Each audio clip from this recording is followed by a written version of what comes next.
So fast forward to 2024, do you have like any advice for anyone that's kind of starting to get into Betfair trading, or they want to take it more seriously as a side income or full time? Like, what would you say? Is it still worthwhile in your opinion? Yeah. The first thing is plan ahead. Think about premium charge and the nasty stuff like that. It's obviously a bit sad how Betfair have gone. A little bit of bad blood there, maybe, but look, it's certainly worthwhile. It's just depending on where you're at and what you're after, really. I mean, like, look, to trade now, people can still definitely do like 100k a year trading exchanges, horse racing, stuff like that. So it's obviously massively appealing to a lot of people. When you factor in sort of premium charge, the advanced premium charge stuff further down the line, some of the problems, maybe how Betfair are sort of looking at their own business with the exchange, you just want to make sure you think ahead and sort of and hedge or manage that potential risk, should I say, rather than having all eggs in one basket sort of thing. But it's certainly worth doing, of course. And there's loads of other upsides, such as sort of working from home and stuff like that.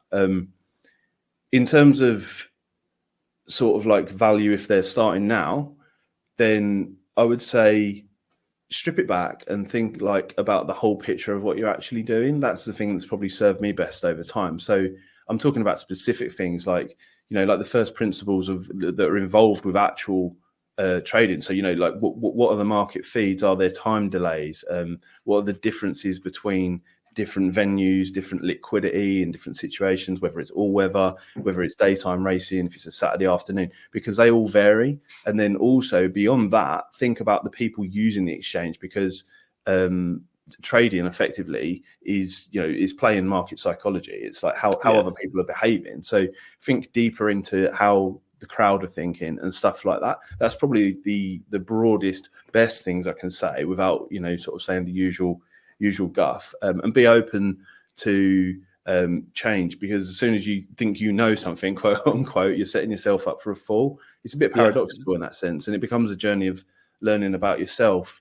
And obviously there's a lot of advice out there, and I think that people should be a little bit wary of that, because there's a lot of duds and fakes, and generally if they're not showing their face, then why are they not doing that? That's a good point. There's a lot of stuff like that, and I mean, I don't want to be too negative, but I think maybe some of the crossover with the match betting communities is to blame with that, because you get people coming in from match betting. It's a bit different. Obviously, it's a great place to start and transition.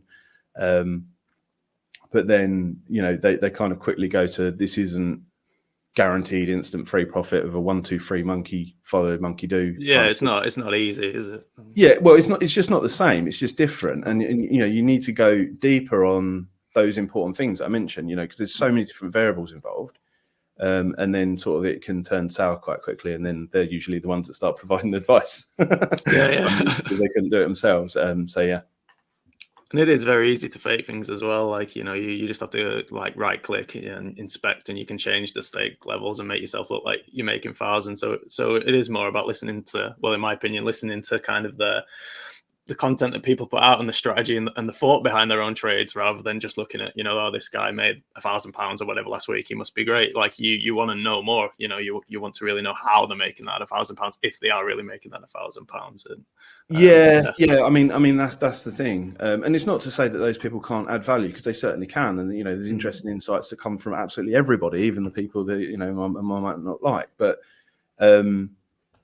it's basically just finding those underpinning things that are useful, that are logical, and understanding why, and then working from there, rather than just taking it as gospel. Because you see things like people saying, "Oh, you should be scalping 20 minutes out," and it's just pure insanity, because there's no liquidity in the market, there's no money turning over, it's not logical, it makes no sense. Yeah, right, you might get away with it a couple of times, make £2, £5. They've got their fabricated whatever, like you say. But it's just totally unrealistic. But there's still something you can learn from that, even, because you can say, well, if there's no liquidity further out, then I should maybe make that a rule that I don't do that, or I trade in a different way.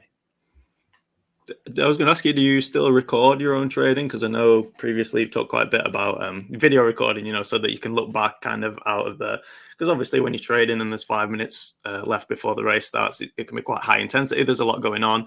And being able to kind of pull yourself back from that and then analyze your own trades, is that something you still do, or are you at a point now where you don't really need to do it?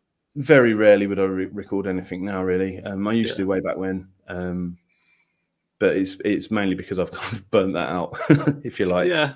But would you still suggest that for newer traders then to Yeah, I record mean, what they're doing so yeah, that they I can? certainly would say do that. It's a useful thing for sure, especially when you can play it back and like play it back at like 2 or 3 times speed. Sometimes things become a little bit clearer. Yeah.